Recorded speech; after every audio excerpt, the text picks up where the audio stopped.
Wassalamu alaikum wa rahmatullahi wa barakatuh.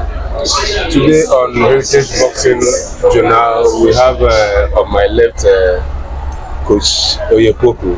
Coach, can you introduce yourself? Well, I'm Poku from Bayelsa State. Former 3 times Lagos State boxing champion, Nigerian Forces heavyweight boxing champion, present Nigeria World Military Game Germany. I lost to Simon Peter, was World Heavyweight Champion on my 9th May. And on my right here, we have a renowned boxing manager. Who know it? Yeah, my name is Yemisi Daniel. I'm from Lagos State. I'm an ex-footballer, played in Lagos, Team B of MFM before going to Dubai. Also played in Benin. And You were once a football player? Yes, I was once a football player before deciding to come into sport management after a while. So nice to meet you. Nice to be on this program. So, what inspired you to becoming a boxing manager? Yes, so I think it will go back to what inspired me to be a manager generally, and that goes to my drive towards the young people. And as you see, I'm young relatively, and I decided to go into it early because I see a mistake that most young people make now, and the mistake is trying to actually go with the norm right now. So I'm trying to actually help them and guide them to not go with the mistakes I made, and one of the mistakes was actually following the system. So I'm trying to let them know that there is a better system and there's a better way to actually approach being an athlete. So generally that just pushed me into boxing because I started seeing how my colleague here, Coach Poku, trained these kids and everything, and I loved it generally. So I just decided to now become a sports manager generally, not just focusing on just football, but also seeing how we can manage other athletes. Yes, how we can manage. So one of the things we are trying to do now is to help upcoming and growing boxers into this new world. So, Coach, like I asked him, what inspired you to becoming a boxing coach, and how long have you been coaching? Well, as a boxing champion, I've been boxing since. My aim is to go to all African Games, Commonwealth, Olympics. But losing to Simon Peter, then he took in the batting and God, I will never give up. I still keep on training to box to make sure after Simon Peter have gone, I'm supposed to be the next person. So with that stage and that ability and that morale, I was training hard. I got the gold 2002, Ledo. Then defended it in Gateway, Abuja, 2004. So 2004, 2006, going to IPO Capital, so they refused me to box.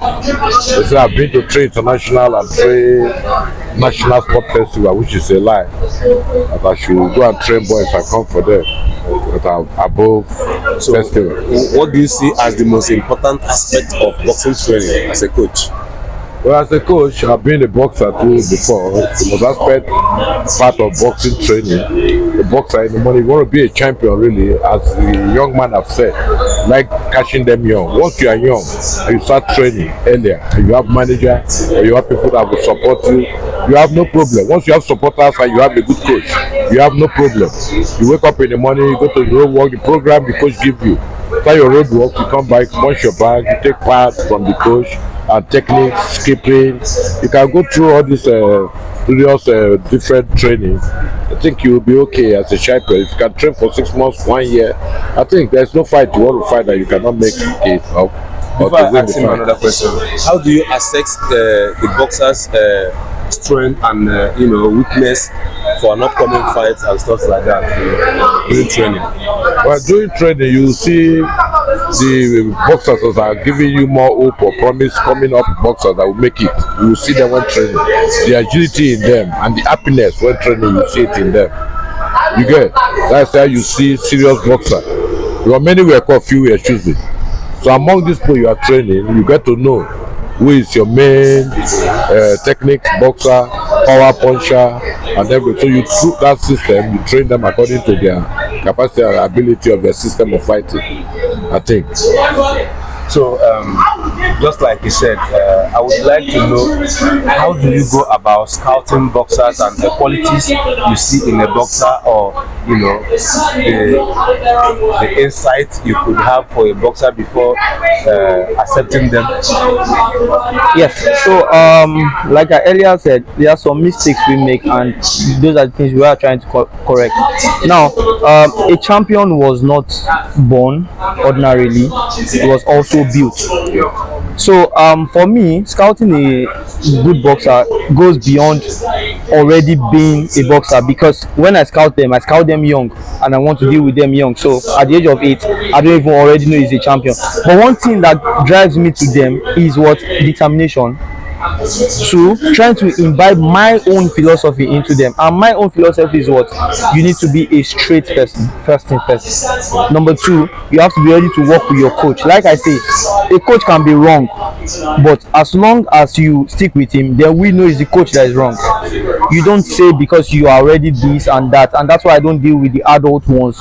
I deal with the young ones, because I want them to actually learn the philosophy of my own coach, because I believe that once we put the right philosophies in them and they follow it, even if we are wrong, we can correct it from our end, not he as the athlete telling us that we are. So that's the way we want to do it, and if we are wrong, we'll find out over the time. But that's the first thing with scouting. The first thing with scouting is discipline and ability to listen, because when you are young, we don't know if you are a champion yet, but we want to actually make you to become a champion, and that comes with being disciplined and listening to what we tell you to do.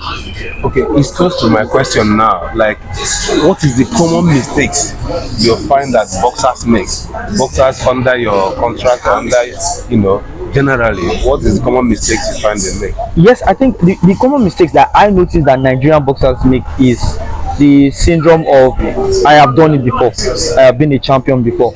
So some of them actually winning, after winning the fight and everything, start listening to the outsiders and believe that they can now tell the coach that, oh, I don't want to do 1-2 jab anymore, I want to start doing 1-2-3-4. But that's why I said, if we have imbibed this philosophy in these kids from young, even when the coach is wrong, we still stick with the coach and let the coach now know that, oh, okay, it's the coach we are changing or something. So we want these kids to actually know that we can be wrong, but give us the chance to be wrong, but don't change from what we want to tell you to change from. So that's where we still stand, and that's what we want them to know. We have to let them know that we have to follow a system, and when the system is wrong, we correct the system, not you telling us to correct the system. Coach, do you have any review on what he said? Yeah, it's very right. For example, the last fight, the experience I got from Success. Yeah, you can see the last fight he got, the title fight. Okay. And he defending that title, he has to be very strict and go straight forward and go as a soldier to fight. Okay. But in this case now, Success is saying that guy is his friend, his brother. So any round one finish, he will just give him hand. Sorry. Round two finish, any mistake, he says sorry. That's not how a boxer is supposed to win the fight or defending his title is supposed to fight. And secondly, he's taller than the opponent. I've told him that the opponent is short coming for you. He's coming for your body punch and uppercut because he's short once you go to him. So don't near him. Keep him away and punch him. Keep him away, give jab him. 1-2. 1-2-3, step back. 1-2 again. Just if he's coming, just be jumping and moving, put the right. But he refuses to do all those things. He went and fought the system, the guy is fighting, shut a man with him. Last year he didn't listen to the instruction. That's what the manager was saying. So what was your take on the current state of boxing in Nigeria, and how do you see the boxing evolving in Nigeria, generally Africa? Well, generally in Africa, other countries, I think they are doing better than us. Because why? The corruption in Nigeria is too much. The hungry is too much. So because of that hungry that is too much and the corruption that is too much, it's not letting us to see good boxing and good results anymore. From the referees and judges and the organizers, they do what they feel like doing. So with that, they frustrate the managers and the coaches. All the work they have done, they just put it as if they are putting all the work they have done in trash. Okay. It's very, very bad. Thank you very much. What's your own take on this? Yes, like I said, also, it's a system problem. It's not a person problem. And like the coach said, the system includes the judges, the referees, the managers, the presidents, and everything. I feel we need to understand that there's a bigger game going out there, and the world is moving even while we are still. The idea of sports are two things: it's recreational and it's business. I feel we Nigerians are still at the level of recreational level, and we still see it as something that we don't know that it can actually become a crude oil, which can actually help in our revenue. So look at the likes of Saudi Arabia paying so much money for you to come and fight. Look at the likes of Miami paying so much money for you to come and fight. We can actually get to this level that when we actually do the things the right way, people will get interested in our sport.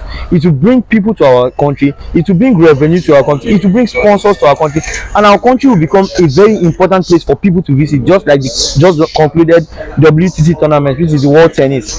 So if we can get it right in boxing, then we can actually attract the greater people, which is like the Mayweather, the good boxers now, the TMC promotions, which are now scared of coming to Nigeria because they actually see that our system is not right. Once we get the system right, then we can attract. Do you see it as corruption or politics?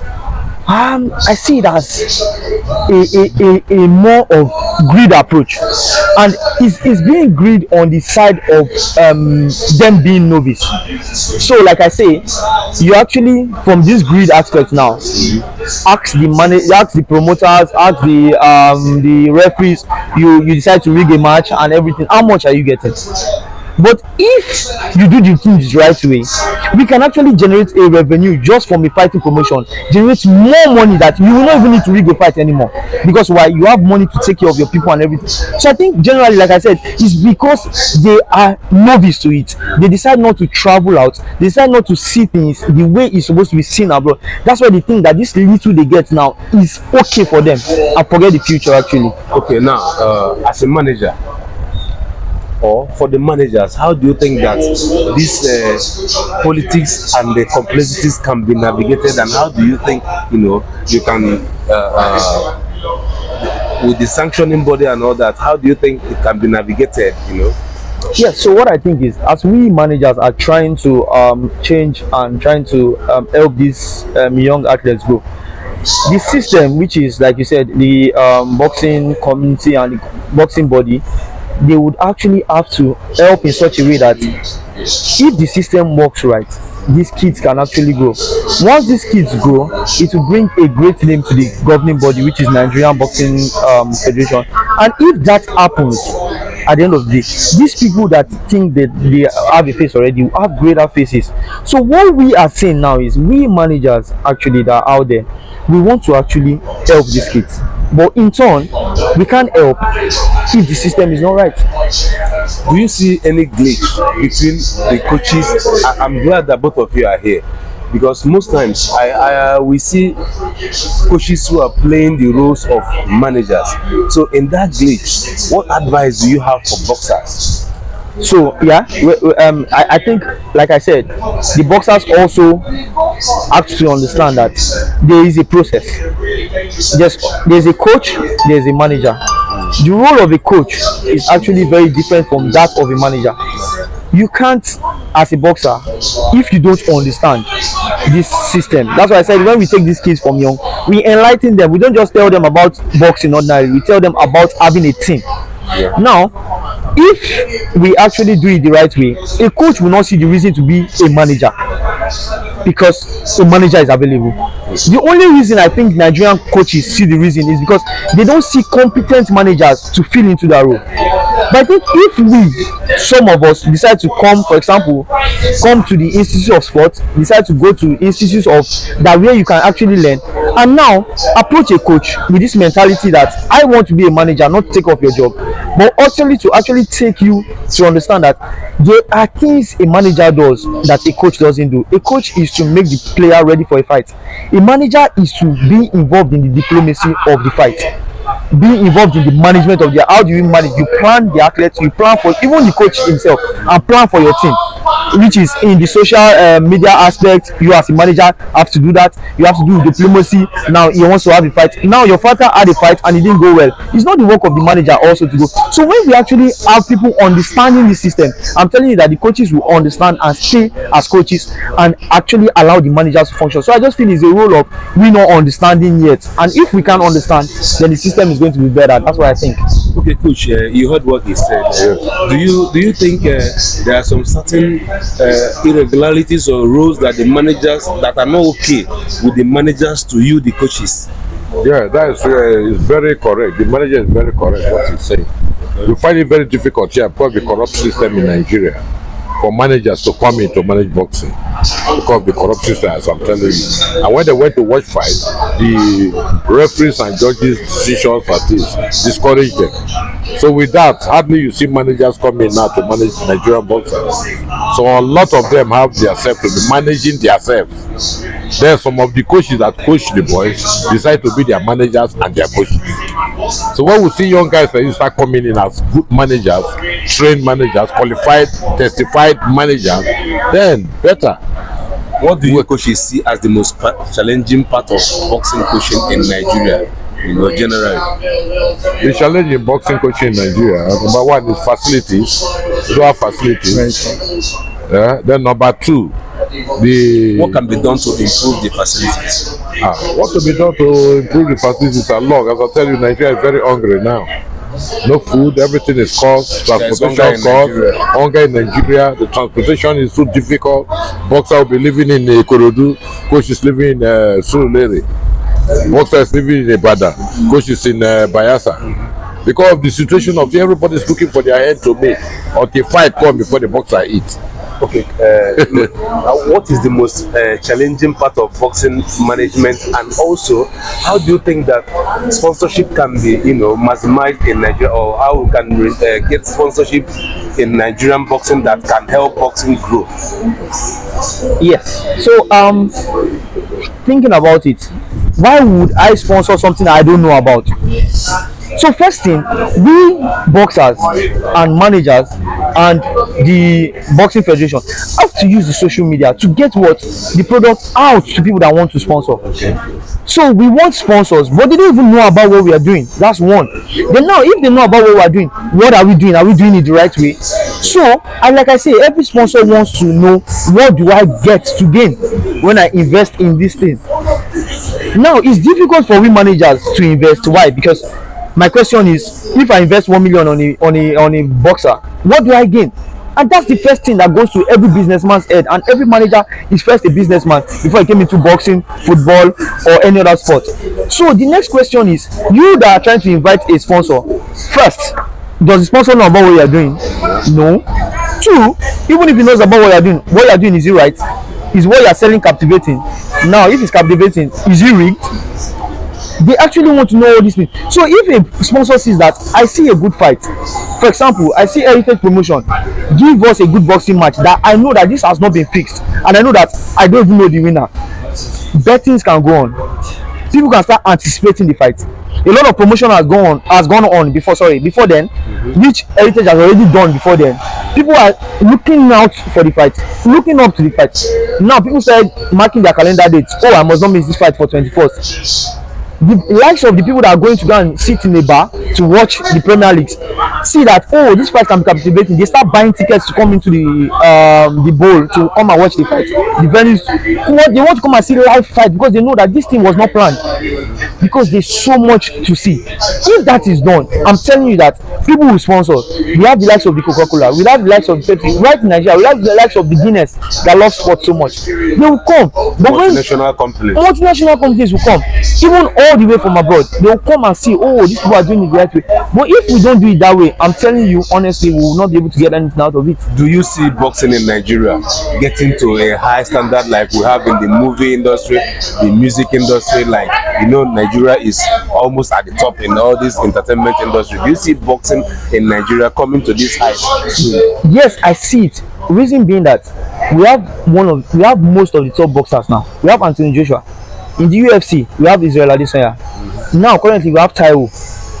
We have a lot of them now, which means that for everywhere they fight abroad, they actually fly our flag. Anthony goes out with the Nigerian flag. So the next question that goes on in the mouth of everybody is, Nigeria is from Nigeria.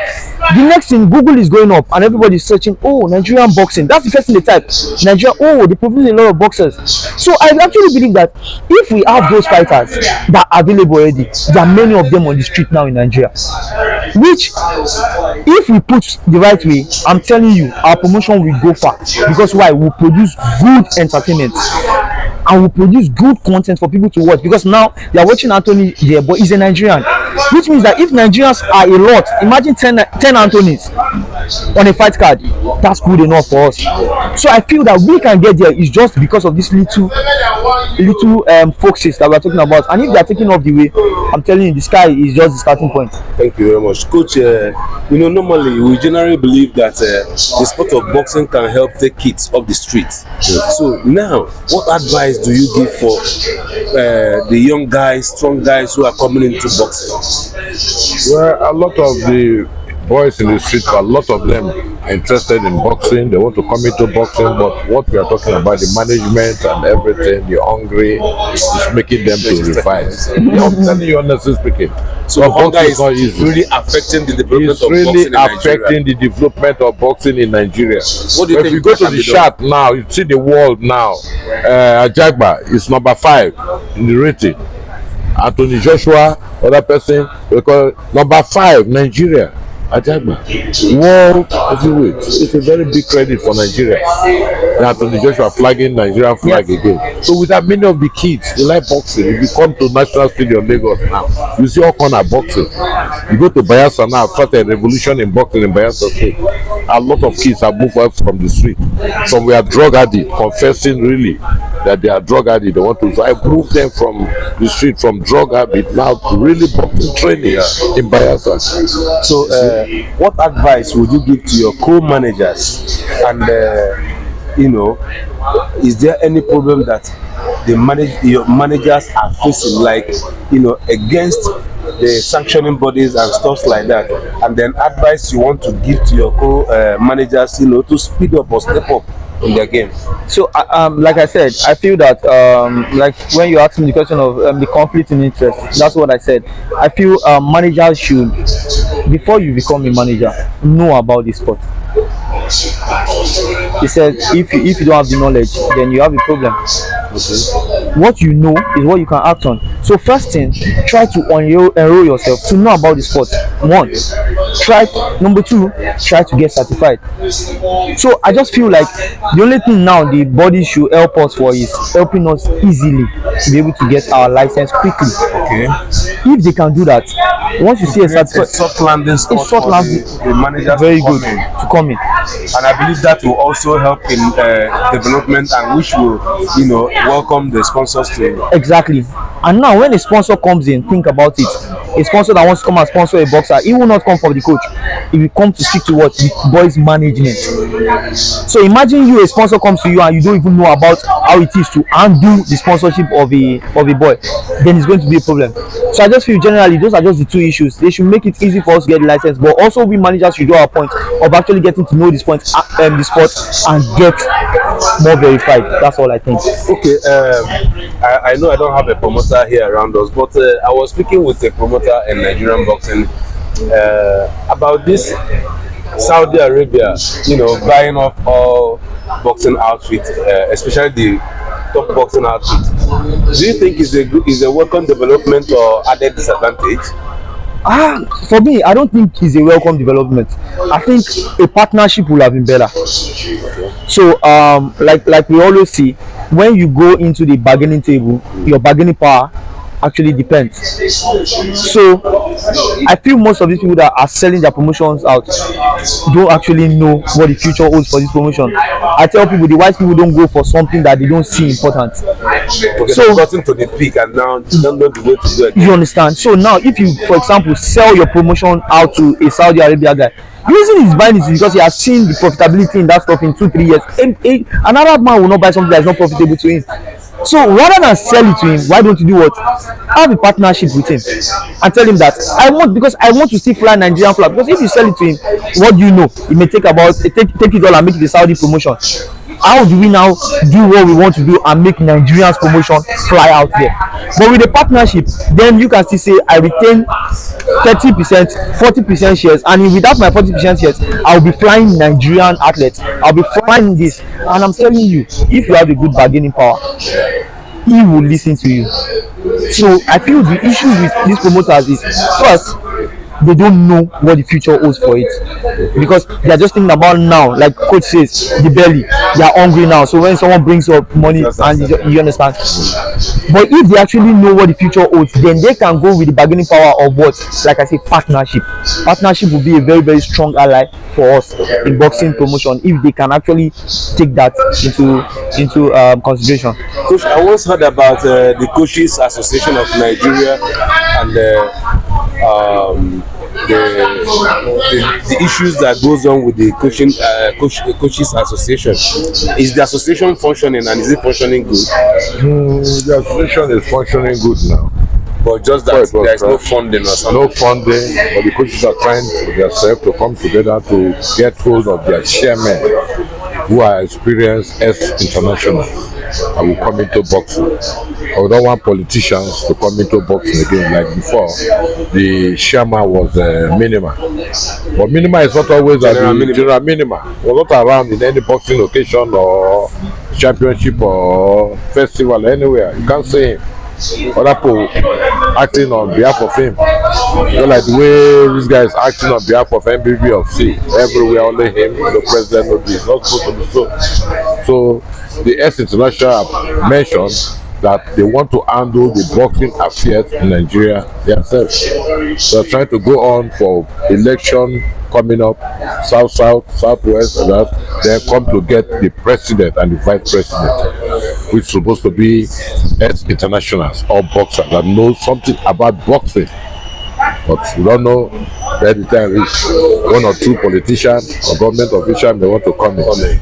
By what we are trying to sense from somewhere in Lagos or some areas. As a renowned manager and a well-established entity in Nigeria, what suggestions and other things you would like to add so that even to our viewers watching and that can stabilize boxing in Nigeria?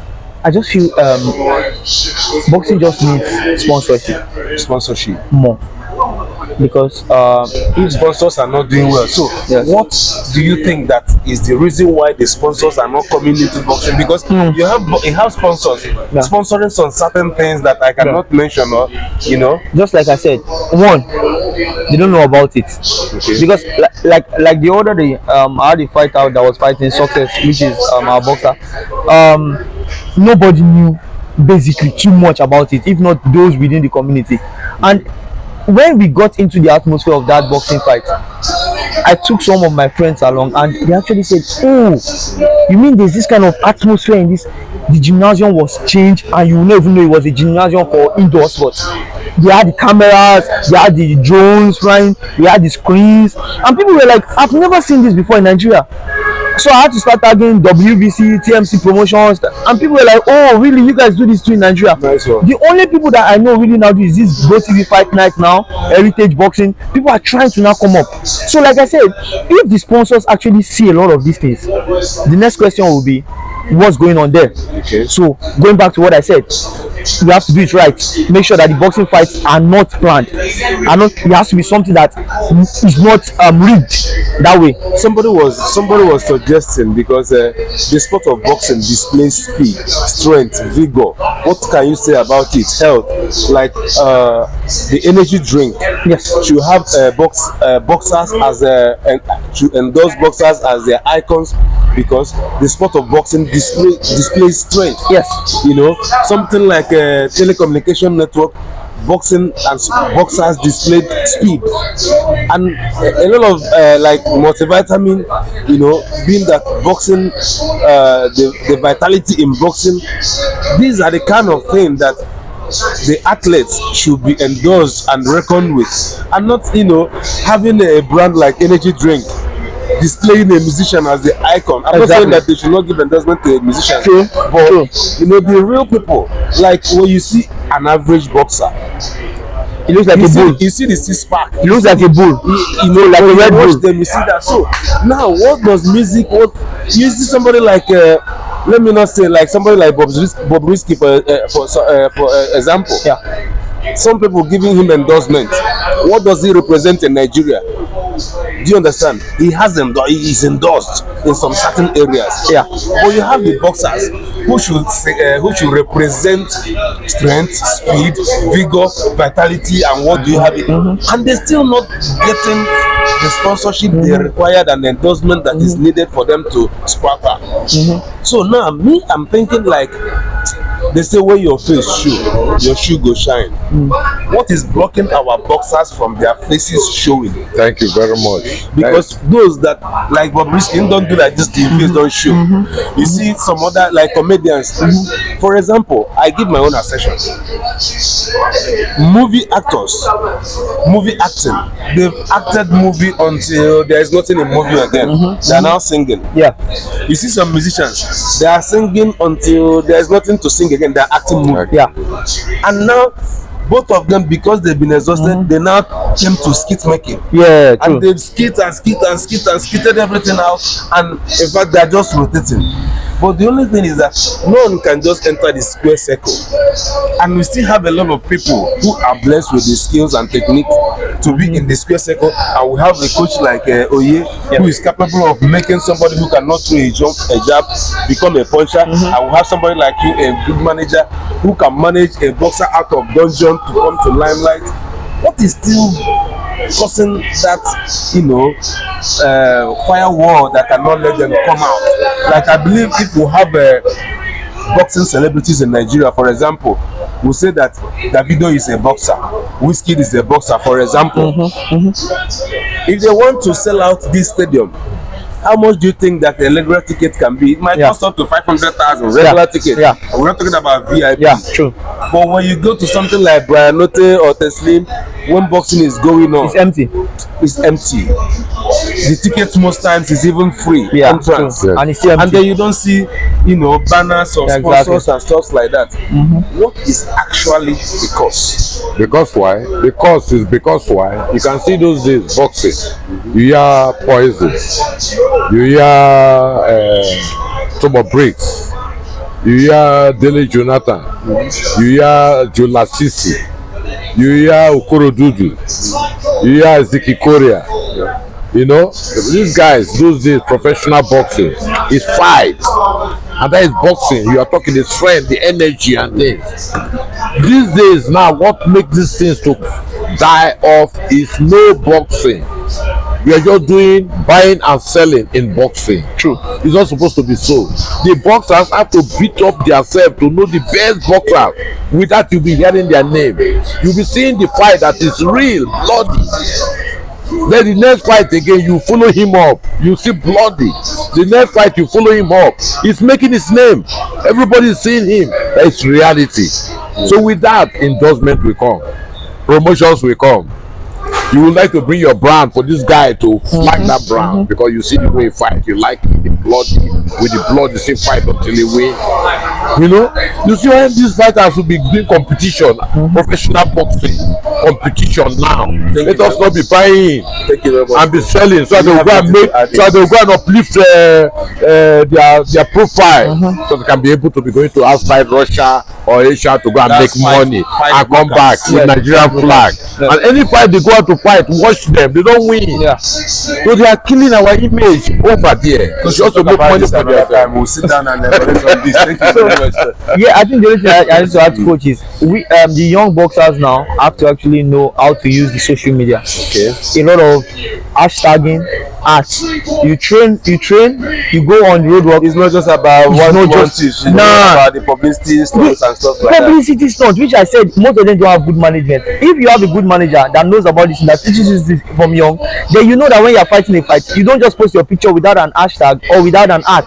Because I know some boxers who doesn't even have Android phone. Exactly. About social media, TikTok, so you education. A lot of people, like you said, Bobrisky face show. How did the face show? Social media. Social media. So now we, the people that's meant to be using the social media, have handed over the social media to the people that are not supposed to be using the social media. So imagine a sportsman telling you that he doesn't have an Instagram account.